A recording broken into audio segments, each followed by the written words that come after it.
मध्यस्थ द्वेष्य बंधुषु साधुष्वपि च पापेषु समबुद्धिर्विशेष्यते। योगी युञ्जीत सततम् आत्मानं रसे स्थितः एकाग्रचित्तात्मा निराशीलपरिग्रह शुचौ देशे प्रतिष्ठाप्य स्थिरमासनमात्मनः नात्युच्छ्रितं नातिनीचं चैलाजिन कुशोत्तरं तत्रैकाग्रं मनः कृत्वा यतचितेन्द्रियक्रिया उपवेशासने युञ्यात् योगमात्मनः धारे संप्रेक्षण विशेषानवलोकन शांतात्मा विगतभीर ब्रह्मचारी वृत्ति स्थिता मना संयम मच्चित्तो युक्त आसीत मत्परः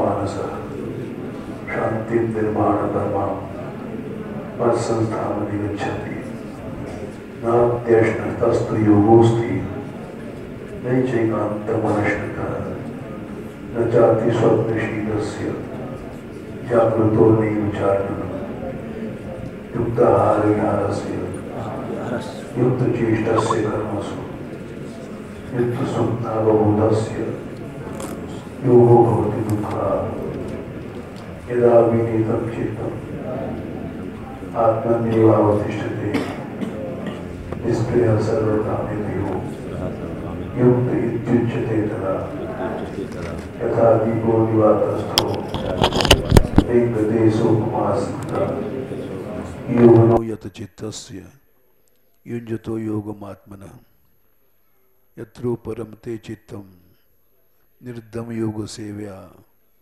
यत्र चैवात्मनात्मानं पश्यन्नात्मजितुष्यति सुखम आत्तिकम यत्यद् वेत्ति यत्र न चैव सुखम आत्तिकम यत् वेत्ति यत्र न चैवायं स्थितश्चरस्थितः यं लब्ध्वा च परमलाभं मन्यते नाधिकं ततः यस्मिन् स्थितो न दुःखेन गुणापि विचालयेत्। कल आत्यंतिक पहचान क्या है ये कल बताया था कि जिसके प्राप्ति के बाद और किसी प्राप्ति को महत्व नहीं देता है वो आत्यंतिक सुख है, और जिसमें स्थित होने पर बड़े बड़े दुखों में घबराता नहीं है वो आत्यंतिक सुख है। ये प्रसंग अभी श्लोक ढूंढ रहे हैं, मिल गया। वाह, यह सौभगम भगवता धरणी धृतापि न प्राप्यते सुरुगुरी सही कोवरा। इसको लिख लेना, कभी हम भूल जाए तो बता देना।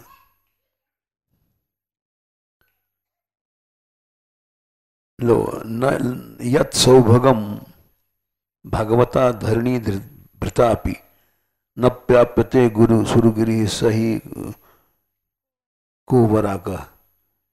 नंदा स्वयं वसति यत्र सपुत्र दारो नंदीश्वर स मद मंद मुदम दधातु। लिख लो। ये नंदीश्वराष्टक का श्लोक है। आचार्यों ने, विश्वनाथ चक्रवर्ती जी आचार्य हुए हैं, उन्होंने इसको बताया है। पहले हम जब आए थे यहाँ गहबर वन में, तो यहाँ जो संत रहते थे उन्होंने वो कहीं जाने की जरूरत नहीं समझते थे, जाने भी नहीं देते थे। बोले लाडली जी के गहवर वन में आने के बाद कहीं जरूरत नहीं परिक्रमा वगैरह। ब्रज परिक्रमा तो हमने केवल जन सेवा के लिए और ब्रज सेवा के लिए किया था। वो कहते थे गिरिराज जी का जो महात्म्य प्रकट हुआ, गिरिराज शतक, वो केशवाचार्य जी ने उसको लिखा है और वो उनका गुरु स्थान गहवर बन ही था। केशवाचार्य जी की कथा थोड़े में सुना देते हैं। ये इन्होंने हरदेव जी को प्रकट किया। 4 देव हैं, गोविंद देव, हरदेव, केशव देव, बलदेव। ये 4 देव कृष्ण के समय के हैं, वज्रनाभ से स्थापित। हरदेव जी प्रकट होने के बाद फिर से छिप गए थे, जमीन में छिपा देते थे लोग मुसलमानों के डर से।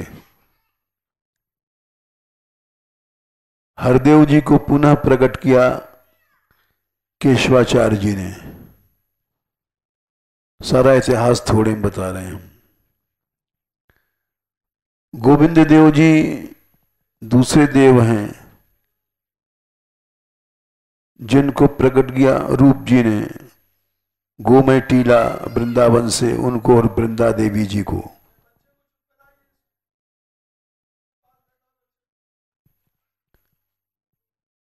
ये दुर्लभ इतिहास है। गोविंद देव जी को रूप गोस्वामी जी ने गोमय टीला से प्रकट किया, वृंदा देवी को साथ में लेकर के।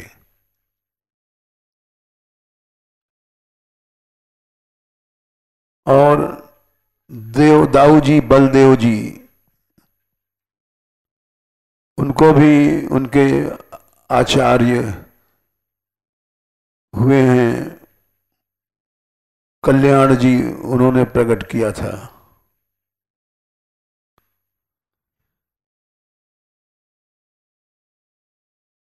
चौथे हैं केशव देव जी। ये महाप्रभु चैतन्य देव जी आए हैं, उस समय थे। केशव देव जी के सामने बड़ा नृत्य किया उन्होंने। तो 4 देव वज्रनाभ से स्थापित थे। हरदेव, गोविंद देव, केशव देव, बलदेव।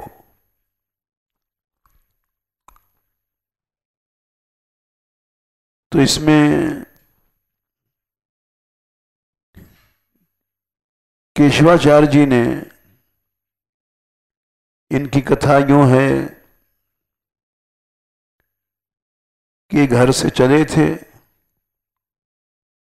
इनके पिता भागवत पंडित थे, भागवत सप्ताह कहते थे, बड़े विद्वान थे। अकेले लड़के थे। भागवत अपने पिता से पढ़ा इन्होंने, और ऐसा पढ़ा कि वैराग्य हो गया। इन्होंने कहा पिताजी मैं ब्रज जाऊंगा, मैं ब्रज रहूंगा। तो पिताजी ने मना किया, तुम अकेले लड़के हो, पिता के ऋण चुका नहीं, विवाह करो। तो उन्होंने भागवत का एक श्लोक कहा, जो बहुत महत्व का है। देवर्षि भूताप नृणाम पितृणाम न किंकरो नायम नृणीच राजन। हर आदमी पर 6 कर्ज है। देव ऋण, ऋषि ऋण, भूत प्राणियों का ऋण, आप्त ऋण, बड़ों का ऋण, माता पिता, मनुष्यों का ऋण, पितृश्वरों का ऋण। 6 ऋण हैं। इन 6 से जीव छूट नहीं सकता। कितना भी प्रयत्न कर ले, लेकिन भगवान की शरण में चला जाता है तो कोई भी ऋण नहीं रहता, छूट जाता है।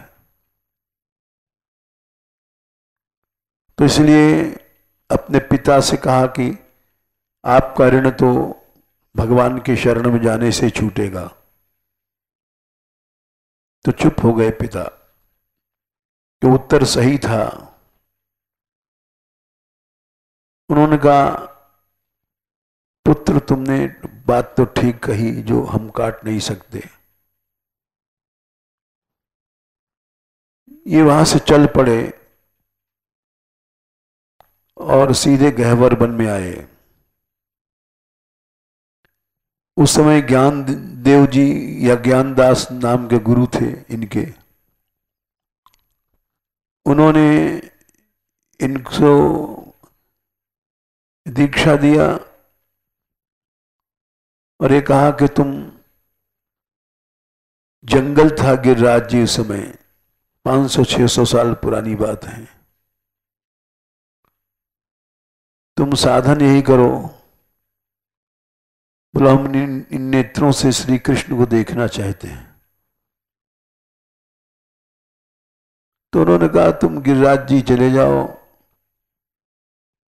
और दिन रात परिक्रमा लगाते रहो। जहां नींद आवे वहीं लुढ़क गए, जहां भूख लगी वहीं मां के खा लिए। इस तरह से साधन बताया उन्होंने। कई साल बाद इनको गिरिराज जी ने स्वप्न दिया कि मेरी एक मूर्ति हरदेव बिलछू कुंड में छिपी हुई है, उसको तुम प्रकट करो। ये गए, पंडों के लेके प्रकट किया। पंडे लड़ने लग गए, ये हम लेंगे। तो ये भगवान से प्रार्थना करने लग गए कि आपने तो पंडों में फंसा दिया, अब मैं कैसे छुड़ाऊं आपको। तो आकाशवाणी भई, जो मुझे उठा लेगा वही सेवा करेगा। तो पंडों ने उठाया, हरदेव जी उठे नहीं। ये गए, इन्होंने उठाया, उनके गोद में अपने आप आ गए। हरदेव जी इनके ठाकुर बने। तब इन्होंने कहा अपने गुरुदेव से, केवल एक विग्रह की हम सेवा नहीं करेंगे, हम तो युगल उपासक हैं। जहां राधा रानी नहीं है, तो उनके गुरुदेव ने बताया, ये जो विग्रह है ये सम्मिलित है युगल। एक बार कृष्ण नंदगांव से चले, बरसाने में उनको श्री जी के दर्शन नहीं हुआ। अवतार काल की बात है, क्योंकि बृषभान जी के भवन में पहरा रहता था, सब नहीं जा सकते थे। तो उन्होंने कहा, अच्छा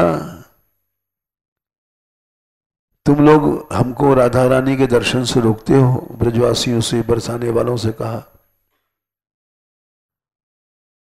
अब देखना तुम सब आओगे हमारे पास। तो उन्होंने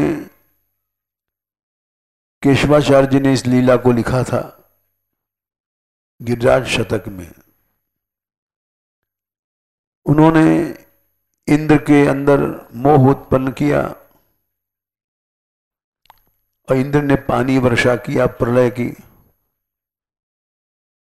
तो सब ब्रजवासी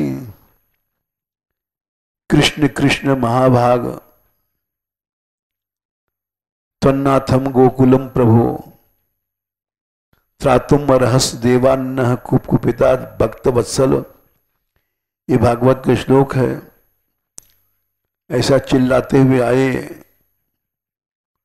ब्रज के तुम ही नाथ हो, रक्षा करो।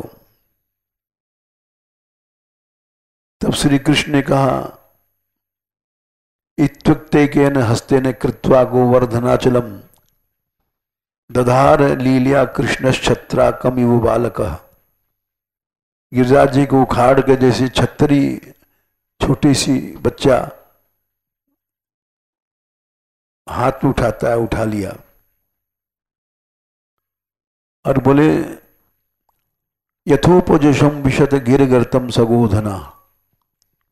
यथोपजुषम मने इच्छा अनुसार तुम्हारी सारी जितने गायें हैं, लाखों गायें हैं, वो सब इसके नीचे आ जाएंगी। ये मत सोचो कि सारा ब्रज कैसे आएगा। तो वो लीला उन्होंने इसलिए किया, 7 दिन 7 रात श्री जी भी वहीं खड़ी रही और जी भर के उन्होंने राधा दर्शन किया। तो बोले राधा दर्शन ही मुख्य कारण था। इंद्र माद मर्दन, इंद्र का मान मर्दन तो छोटी बात थी, इसलिए इस विग्रह में श्री कृष्ण और उनकी आत्मा राधिका दोनों हैं, तुम सेवा करो। तो उन्होंने सबसे पहले यही श्लोक लिखा है, यत् सौभगम। नंदीश्वर और वृषभानपुर में 2 पर्वत हैं। ब्रह्मा जी यहां ब्रह्माचल बने हैं, शिव महादेव नंदीश्वर बने हैं नंदगांव में। बोले इनकी महिमा को तो गिरिराज जी भी नहीं पा सकते। यत् सौभगम भगवता धरणी भृतापि। स्वयं गिरिराज जी भगवान जो हैं धरणी भृत पर्वत रूप हैं, जिनके सौभाग्य को गिरिराज जी भी नहीं पा सकते। यत् सौभगम भगवता धरणी भृतापि, आगे क्या है,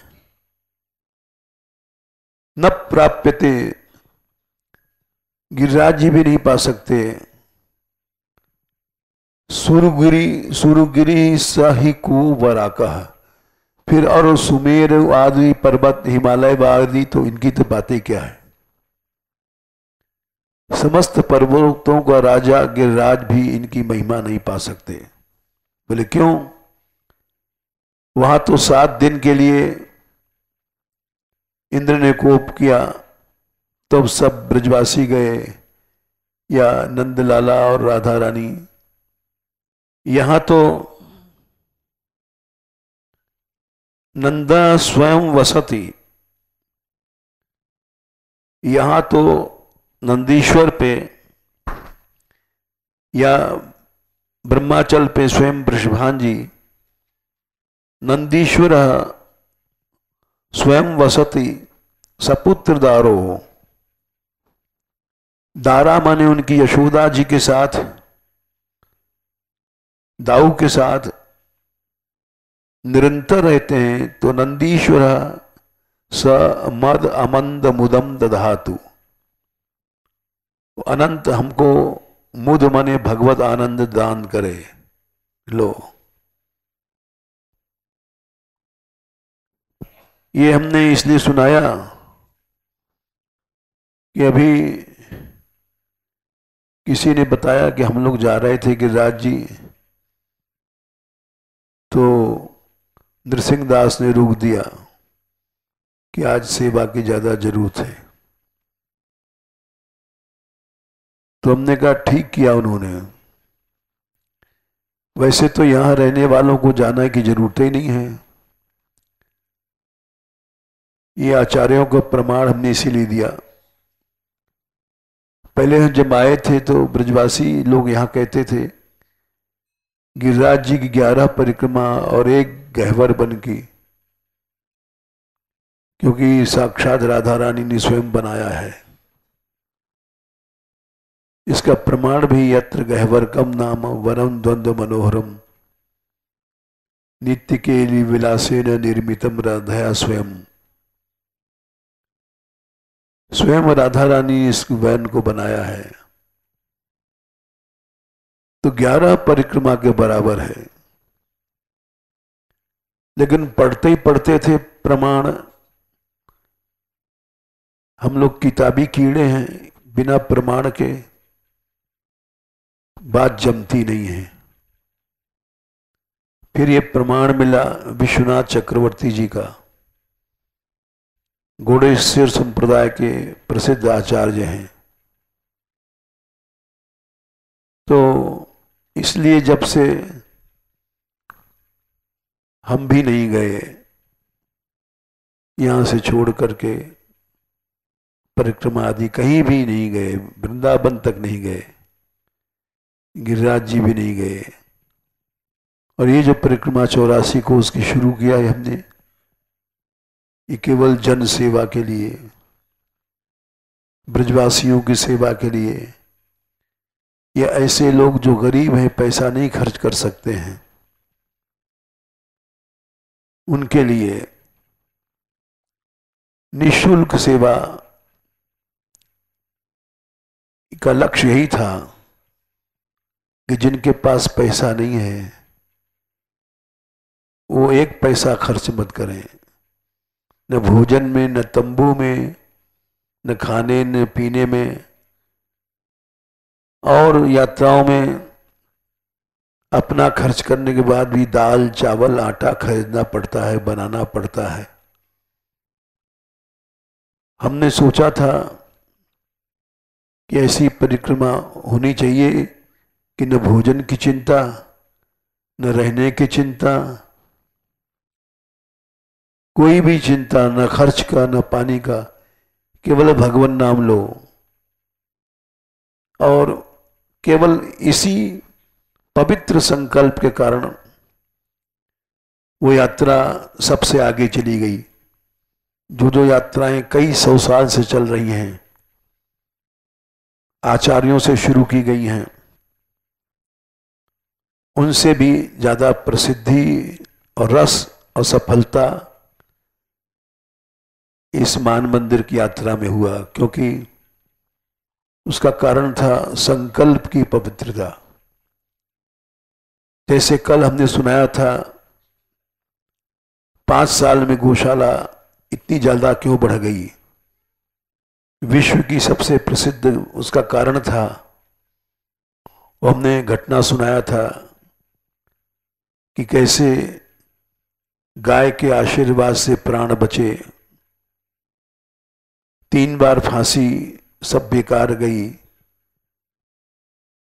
एक कसाई से बचाया था उस व्यक्ति ने, उसकी 3 बार अंग्रेजों के समय में फांसी टल गई, दी गई टल नहीं गई, लटकाया गया फंदा में, फिर भी वो मरा नहीं। तो अंग्रेज जज था, उसने पूछा कि क्यों नहीं मरा, उसको बुलाओ यहां। तो उसने कहा हमको जब फंदा लटकाया जाता था नीचे, तो एक कोई खड़ी हो जाती थी गाय आ करके उठा लेती थी हमको। तो कल हमने गोविंद लीलामृत का श्लोक भी सुनाया था और इसको लिखवाया भी था, मुरली को लिख लो ये बड़ा अच्छा प्रमाण है। गौ सेवा से आयु बढ़ती है, यश बढ़ता है, श्री धन संपत्ति बढ़ती है। ये कल हमने श्री कृष्ण की वाणी से बताया था विस्तार से, गोविंद लीलामृत से। इसलिए ब्रज में ऐसे ऐसे दैत्य थे, भागवत में लिखा है, जिनसे अमृत पीने के बाद भी देवता डरते थे, अघासुर जैसे। वो सब ब्रज में आए और कुछ नहीं हुआ ब्रज का, केवल गौ सेवा ही कारण था। तो हमारे यहां भी 5 साल में गौशाला विश्व की सब गौशालाओं से, प्राचीन गौशालाओं से आगे चली गई। सैकड़ों साल पुरानी गोकुल में गौशाला है, रमणरेती में है, बहुत पुरानी गौशालाएं हैं, लेकिन वो उनसे आगे चली गई, क्योंकि हमारे यहाँ भी ऐसी ही गायें आई हैं जो कटने जा रही थी, और उनका आशीर्वाद मिला इस गौशाला को। तो वो आशीर्वाद अभी अगले इतवार को हम और बताएंगे कि आशीर्वाद कैसे मिलता है। अभी तो कल हमने कल यही बताया गौ सेवा का, गोविंद लीलामृत से भगवान के वचन। तो इसलिए हमने ये श्लोक सुनाया कि जो लोग गौ सेवा करते हैं उनको कहीं जाने की जरूरत नहीं, सेवा छोड़ करके। वो तो सारा यज्ञ गौ सेवा में ही हो जाता है। इसलिए हमने ये श्लोक सुनाया कि इन्होंने ठीक किया, रोका। नरसिंहदास भी जब बरसाने में आए थे तो इन पर कृपा हुई, और जब से निष्ठा से यहां रहे, इनको स्थान मिल रहा था बड़ा भारी। गुरुजी के 3 स्थान थे, कहीं के महंत बन जाते, संपत्ति बत्ती मिलती, और हम तो रोकते नहीं कभी किसी को, फोड़ा तोड़ी नहीं करते, किसी की गुरु निष्ठा काटे। हमने कहा तुम जाना चाहो चले जाओ, लेकिन हमने रोका इसलिए नहीं कि राधा रानी जिसको रोकती हैं वो रुकता है। मैं इस चक्कर में नहीं हूं कि मैं किसी को रोकूं और फंसाऊं। कोई हमारा है ही नहीं दुनिया में, हमारा ये माया है अपना समझना। तो हम तो रोकते नहीं किसी को, हमने जबरदस्ती नहीं रोका इनको ले जाने के प्रयत्न कईयों ने किया, नित्यानंद जी ने किया, बहुत से लोगों ने किया, लेकिन श्री जी की कृपा थी। ये जब से आए अखंड रूप से निष्ठा के साथ रहे, और सैकड़ों साधु आए चले गए, लेकिन ये नहीं गए। इनके बरसाने वारी ने इनको पकड़ लिया, तो इसलिए इन्होंने जो रोका वो ठीक किया। इसलिए हमने ये प्रमाण बताया कि जो सेवा में है उसको सेवा छोड़ करके इधर उधर भटकने की जरूरत नहीं है। जय श्री राधे।